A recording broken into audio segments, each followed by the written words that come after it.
The stress of that job, the weight of the world on your shoulders, it's hard for for the person who's in the best physical shape, who's mentally sharp.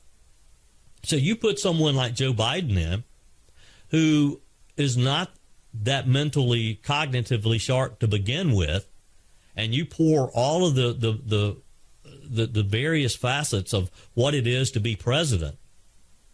It's no wonder that he sleeps till lunch and he's up for a few hours only to take a nap again. Joe Biden is not physically capable. He's not mentally capable of serving another term. Why do the Democrats not see this like we do? And I think they do, actually, because again, I get back to the argument, and I believe Mike Gallagher would agree with me as well. I don't think Joe Biden is going to ultimately be the name on the Democrat side of the ticket come November. Now, I know there's all these theories of who it's going to be. Michelle Obama, potentially. I don't think it's Michelle Obama. Gavin Newsom, maybe. I hope it's not Kamala Harris. I don't know who it is, but I'm pretty certain that it's not going to be Joe Biden. By the way, did you catch his spot that aired in the Super Bowl yesterday? Of all the issues that we have confronting us, and we're talking about one of them right now, the southern border. And, you know, traditionally the president does a live interview just prior to the Super Bowl. Biden did not do it last year. He opted not to do it again this year because his handlers, for the very reason we're talking about, because of his cognitive abilities, because of his the way he can very quickly confuse things and forget things. He can forget the leader of another country.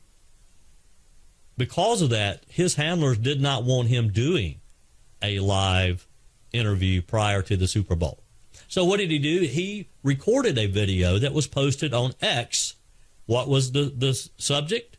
He was talking about the number of potato chips in the potato chip bag. Here's Joe Biden last night.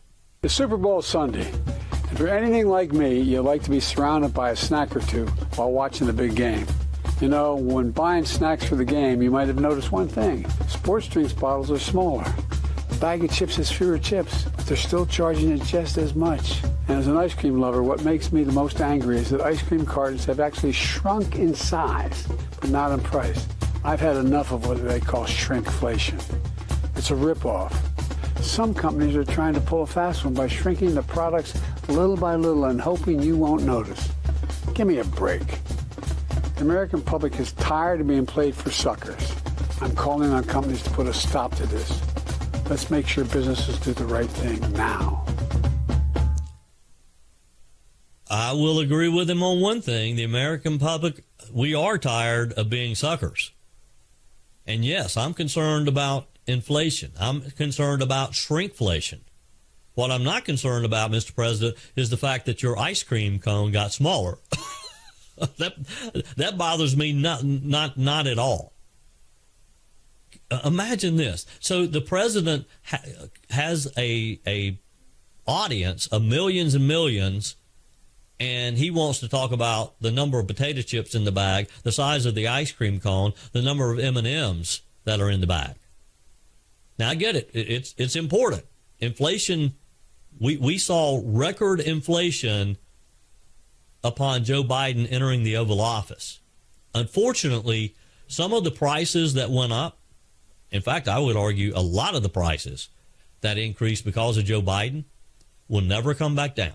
We'll never see that again. And this shrinkflation that everyone talks about, the fact that the potato chip bag has fewer potato chips in it, I don't know that we're ever going to get back to where we were pre-Biden. But we got to make sure that it doesn't get worse. We got to make sure that this does not continue. And I'm not sure, in fact, I'm pretty certain Joe Biden is not capable of seeing that through.